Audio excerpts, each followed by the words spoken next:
Assalamualaikum warahmatullahi wabarakatuh.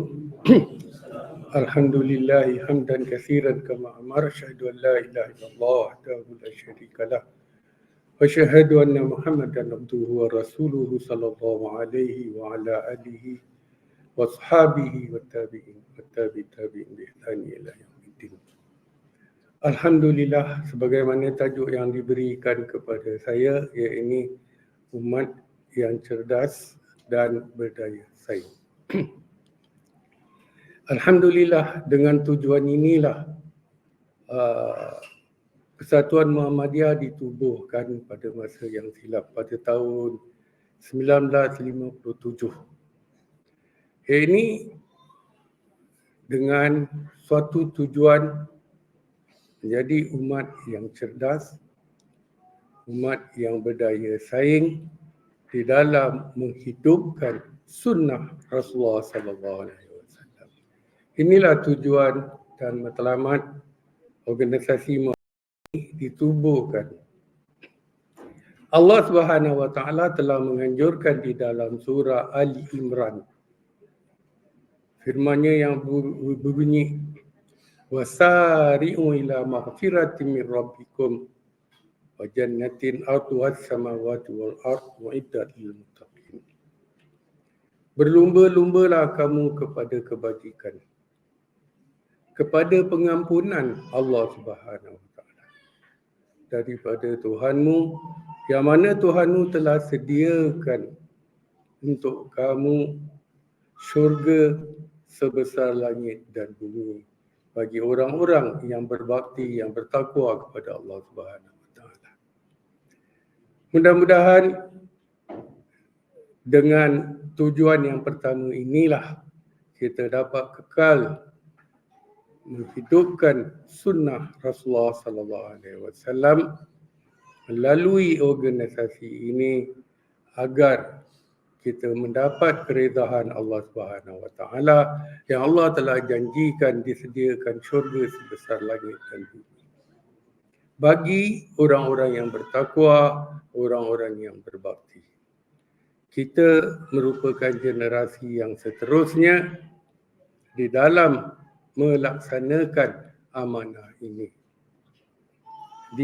Berlumba-lumbalah kepada pengampunan Allah Subhanahu wa taala.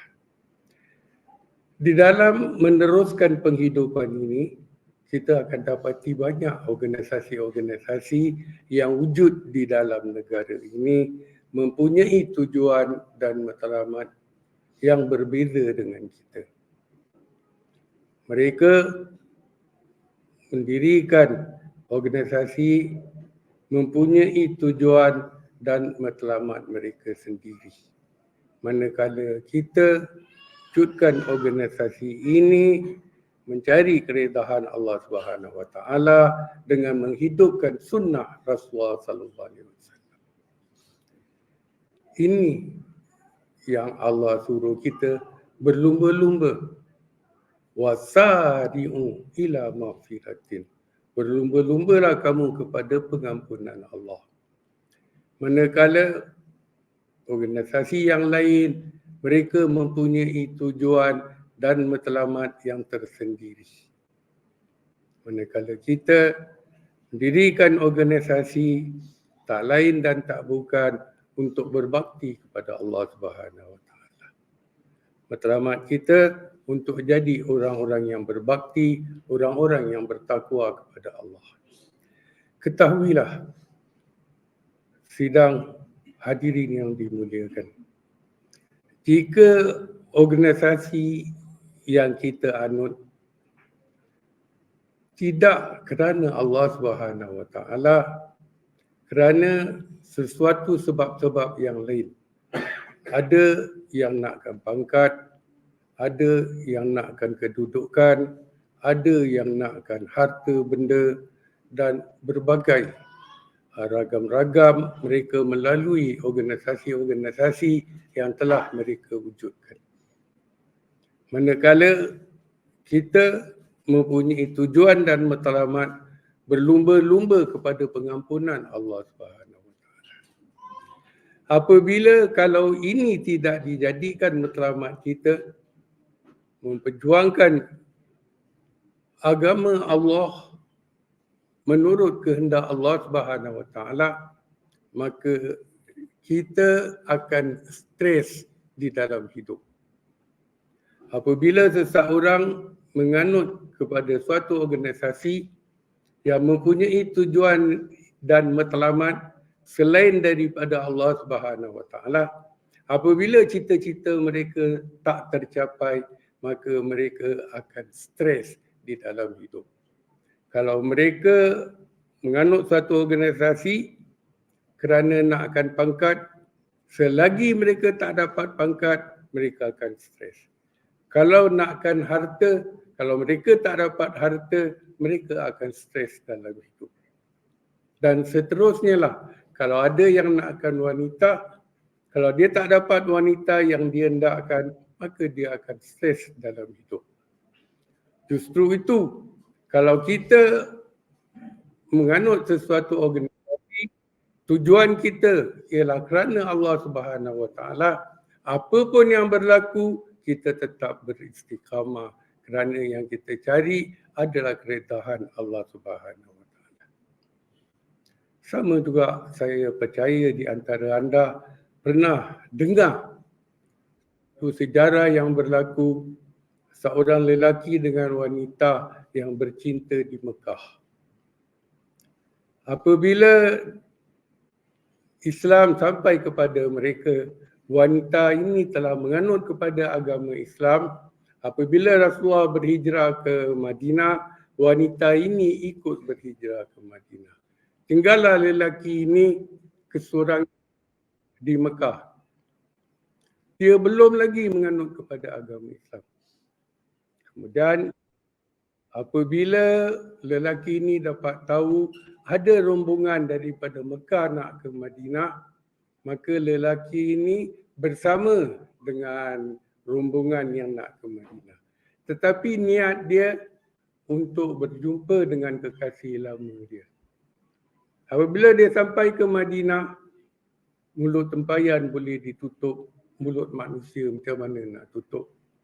Akhirnya timbullah cerita lelaki ini berhijrah ke Madinah bukan kerana Allah tetapi kerana kekasih. Maka dia berjumpa dengan kekasih dia, lantas dia menganut kepada agama Islam. Inilah timbulnya cerita mengapa ada cerita pasal niat. Dari inilah punca ceritanya, orang berhijrah kerana Allah dan Rasul, dia berhijrah kerana wanita. Jadi berbahagialah barang siapa yang berlumba-lumba mencari keredahan Allah Subhanahu Wa Taala, sudah pasti dia akan mempunyai kesungguhan, mempunyai daya saing yang kuat, tetapi dia beristiqamah kerana dia tahu matlamat dia adalah untuk berbakti kepada Allah Subhanahu Wa Taala. Justru itu berbahagialah kepada anda semua jika anda melakukan di dalam organisasi ini untuk beribadah kepada Allah. Wasari'u ila maghfiratin. Berlumba-lumbalah kamu kepada pengampunan Allah Subhanahu Wa Taala. Dan ketahuilah, penyakit yang paling besar menimpa kepada setiap individu adalah penyakit stres. Justru itu kita jauhi daripada stres kerana banyak penyakit berpunca daripada stres. Maka lakukanlah kerana Allah Subhanahu Wa Taala. Mudah-mudahan anda akan menjadi orang-orang yang berbakti kepada Allah, menjadi orang-orang yang muttaqin. Ini yang Allah bilang, wa abdu as-samawati wal ard uiddat lil muttaqin, untuk orang-orang yang bertakwa kepada Allah Subhanahu Wa Taala.